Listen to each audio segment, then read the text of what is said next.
2.5 வருடத்தில் ரூபாய் 250 வட்டியாக தரும் அசலை காண்கன்னு கொடுத்துருக்காங்க. நம்மளுக்கு ஃபார்முலா தெரியும், SI = PNR / 100. இதில் நம்மளுக்கு அசல் என்ன பி வேல்யூ தான் தெரில, கண்டுபிடிக்கலாம். தனி வட்டி எவ்வளோ கொடுத்துருக்காங்க? 250 ரூபான்னு கொடுத்துருக்காங்க. அப்போ எழுதிக்குங்க. அசல் நம்மளுக்கு தெரியாது. காலம் என்ன கொடுத்துருக்காங்கன்னா 2.5 வருஷம் கொடுத்துருக்காங்களா?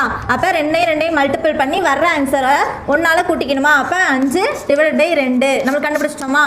அப்போ காலம் என்ன கொடுத்துருக்காங்க? 5 / 2. வட்டி வீதம் எவ்வளோ கொடுத்துருக்காங்க? 10% கொடுத்துருக்காங்க. /100 = தனி வட்டி நம்மளுக்கு எவ்வளோ கொடுத்துருக்காங்க? 250 ரூபா. அப்போ இதை எழுதிக்கலாமா? கேன்சல் பண்ணலாம். 1 2 I 2 10 1 5 2 10 0 அப்படியே வந்துடும். மீண்டும் அடிக்கலாம். 1 5 4 5 20.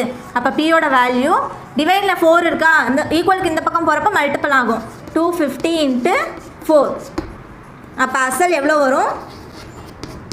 1000 ரூபா வரும்.